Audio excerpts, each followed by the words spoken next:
Hello, my dear students, wishing you a good day. In today's class, we shall continue the prose Dr. B.R. Ambedkar, one of my special prose. Most of them say that it is a difficult lesson to understand. Yes, it is, but at the same time, it is an inspirational, a genius lesson, the standard lesson of the standard person. Before we start, let us recall the main points that we discussed in the previous session. First point, Ambedkar was a voracious reader.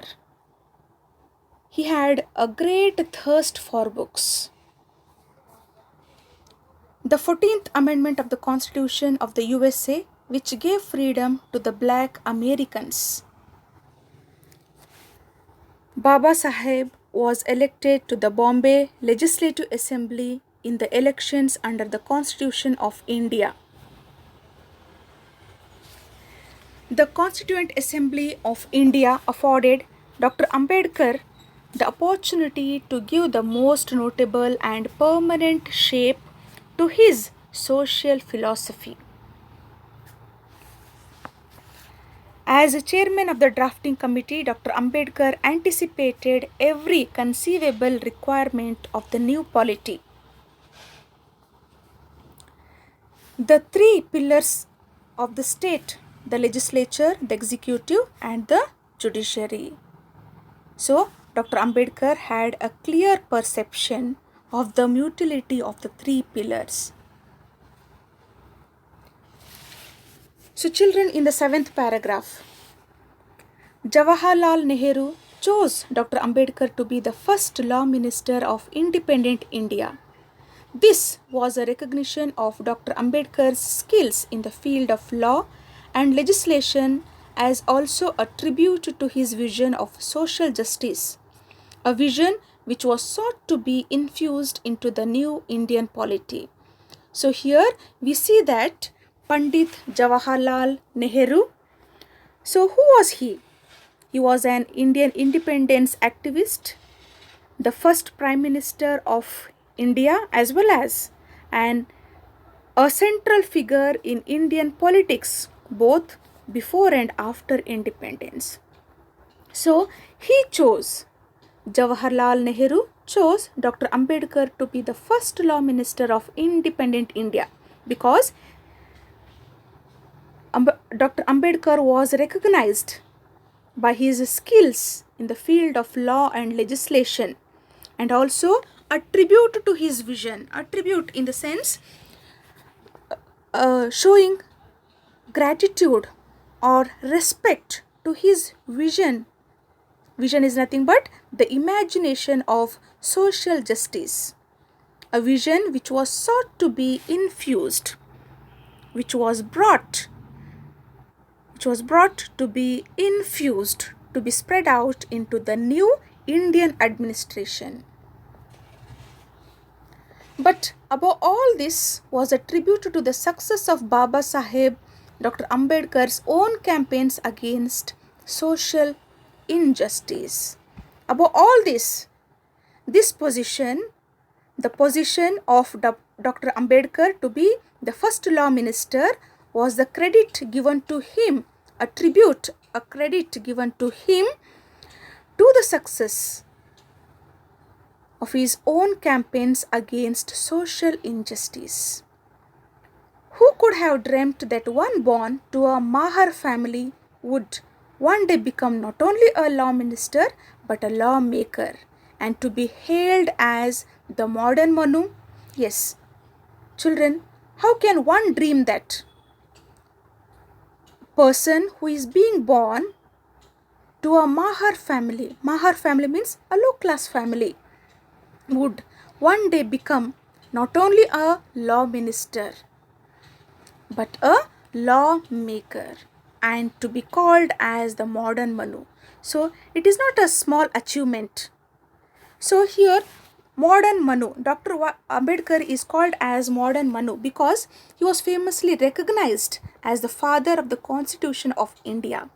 He was brilliant writer, constitutional expert, and undisputed leader of the depressed classes and chief architect of the Constitution of India. He is also called modern Manu by many, partly due to the reason that he drafted the Hindu Code Bills. The Hindu Code Bills were several laws passed in the 1950s that aimed to codify and reform Hindu personal law in India. Thus, Dr. Ambedkar is called as the modern Manu. In the 8th paragraph, children, in the 4 decades and more since independence, much progress has been achieved in providing equality of opportunities to the people. Members of the scheduled caste find doors which had been closed to them for centuries being opened. No legal bars exist today for self-expression or self-advancement. So, in the 4 decades, so 1 decade is equal to 100 years, which means 4 decade means 40 years and more since independence, the time when we gained independence. Much progress has been achieved in providing. The progress can be seen after the independence, that is providing equality of opportunities to the people.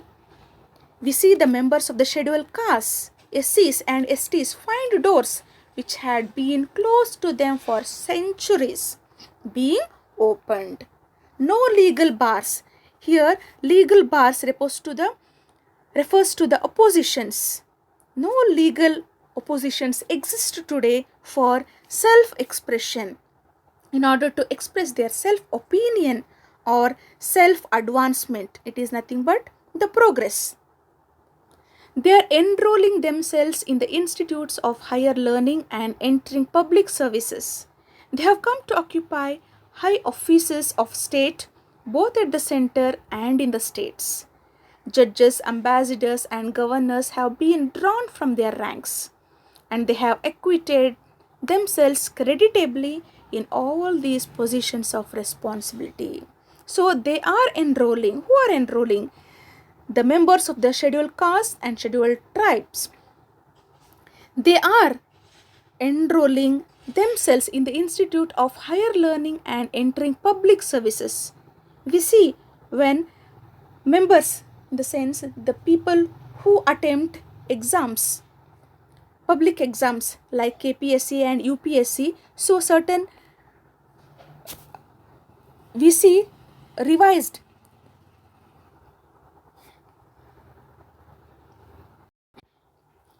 So for SCs and STs, we see the reserved seats when they attempt the public examinations like KPSC and UPSC. They have come to occupy high offices of state, both at the center and in the states. Judges, ambassadors, and governors have been drawn from their ranks. So here SCs and STs, they have been given such posts, such positions like judges, ambassadors, and governors, and they have acquitted themselves creditably in all these positions of responsibility. They have acquitted, they have made themselves completely indulged, and they have achieved much more creditably in all these positions of responsibility. And yet much remains to be done on the social plane. The annual reports of the Commissioner for Scheduled Castes and Scheduled Tribes list several violations of the law and several instances where, notwithstanding the statute book, members of the scheduled caste have been discriminated against. So here, and yet much remains to be done on the social plane. So here, even after taking such a responsibility, giving equality to the people, here we see much more is left on the social plane to be done. So the annual reports of the Commissioner for the Scheduled Castes and Tribes list several violations. So the annual reports given by the Commissioner to SCs and STs list several outbreaks of the rules, of the laws, and several examples where notwithstanding the statute book, notwithstanding the statute book, were not supporting the written law passed by the legislative body. Members of the SCs have been discriminated against. These members have been discriminated, were not given such an opportunity. They have been eliminated, removed from our society. Babasaheb Ambedkar's work will be truly complete only when social discrimination is completely eliminated from our society. So, Dr. Ambedkar's work will be truly completed when only this discrimination between higher class and the lower class will be completely removed, erased from our society. Babasaheb Ambedkar always stressed the importance of constitutional methods to achieve social objectives. He always gave importance of constitutional methods in order to achieve the equality in the society. In an interesting observation, he once described the methods of civil disobedience, non-cooperation, satyagraha as the grammar of anarchy. So here he made an interesting observation. So what was the observation? He once described the methods of civil disobedience. What is civil disobedience? It is also called as passive resistance, the refusal to obey with certain laws concerned unjust as a peaceful form of political protest, and non-cooperation, failure or refusal to cooperate, and it is also called as protest, and satyagraha, a policy of passive political resistance, especially that advocated by Mahatma Gandhi against British rule in India. These three methods he called as the grammar of anarchy. Anarchy means political disorder. The observation assumes importance in the context of public agitation in free India. So here the observation assumes this will be made true, the importance of the context of public agitation in free India. It is one thing to utilize these methods in the struggle against an alien power. So here Dr. Ambedkar suggested to use these three methods, civil disobedience, non-cooperation and satyagraha, to use against an alien power. Alien power in the sense, earlier before independence we were under the rule of the Britishers. So we have to use these powers when we will be under the control of any other nation. Not, here he says, the right to rebellion is recognized against a government without people consent, be it alien or national dictatorship, but not in a democracy based or free and fair elections. Misdirected and volatile, such agitations invariably result in the loss of lives and public property. So here, not to use these methods in a democracy based on free and fair elections nation. So our nation is a democracy based nation where free and fair elections are conducted in order to choose our own representative. So these methods will not be should not be used here in our nation. So in case if we use these methods in our nation, what happens? We find the loss of lives and also loss of public property. About 2500 years ago, the Buddha had questioned the caste divisions in India. He said the only valid divisions are the divisions between those who are noble and wholesome and those who are ignoble and unwholesome. So here, about 2500 years ago, who questioned children with regarding to the caste divisions in India? Buddha. So he said that the only valid divisions, there are two divisions. So those who are noble and wholesome, and those who are ignoble and unwholesome. Noble means the people who are good, and ignoble means the people with no good qualities. And also we see not only Buddha but also the Tamil poetess Avai had said similarly that there are only two castes in the world. First one, the charitable who give are the superior, and the misers who do not are therefore inferior. So children, according to the Tamil poetess Avai, she said there are two castes in the world. Charitable, the people who give to others, who help others, are called as superior, and the misers who do not give, who do not help others, they are called as inferior. Inferior, they are considered as lower. Throughout the course of Indian history, great sages and saints exposed the hollowness of these divisions and sought to bring all the communities of India together in a creative partnership. So, when we study history, we come to know so many sages and saints exposed the hollowness. Exposed the hollowness means they spoke the fact of the religion, of these divisions, of the caste divisions, and they tried their level best in order to bring all the communities of India together as in a creative partnership. But it was not possible because the caste by its virtue and its power structure showed itself to be firmly enriched. So this was not possible because of its power. Its structure showed itself to be firmly established. The caste system was firmly, greatly established.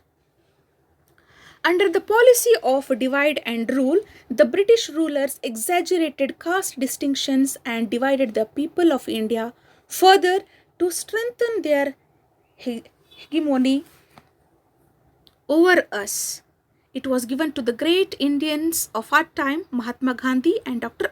Babasaheb Ambedkar, to repudiate caste and to proclaim the oneness of the Hindu community. So there was a policy of divide and rule.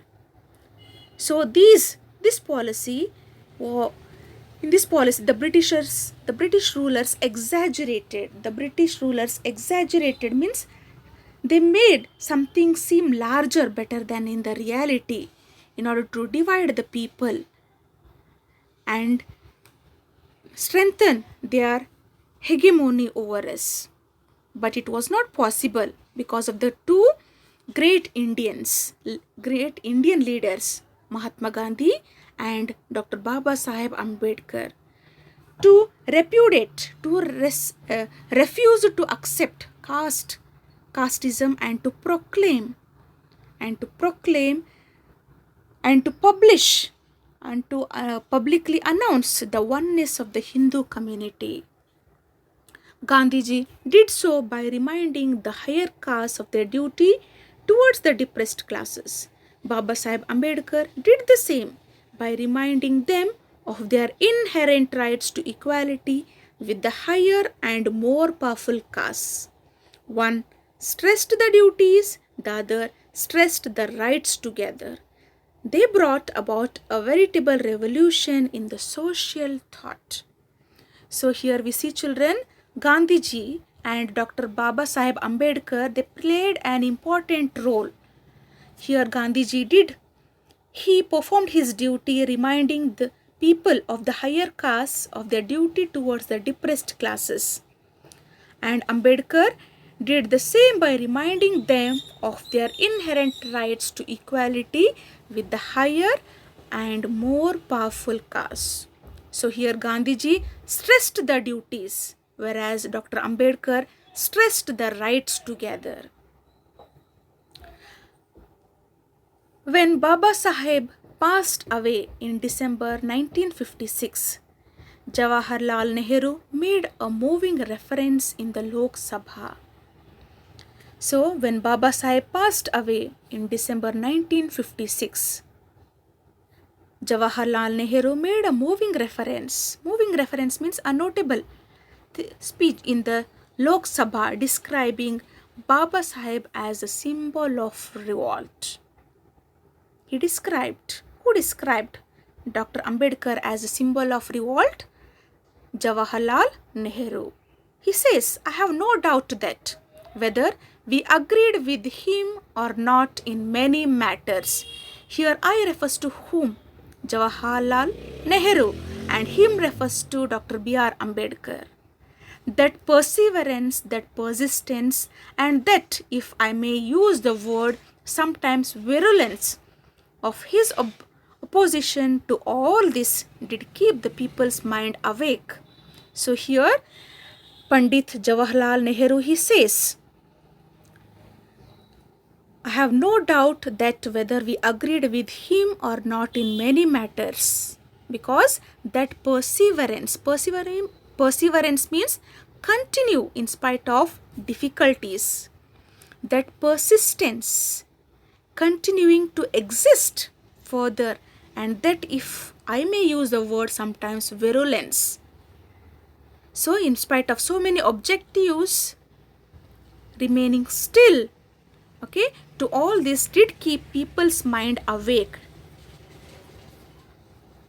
and did not allow them to become complacent. People were not ready to satisfy with what they have, but about matters which they could not be forgotten, and helped in rousing up those groups in a country which had suffered for so long in the past.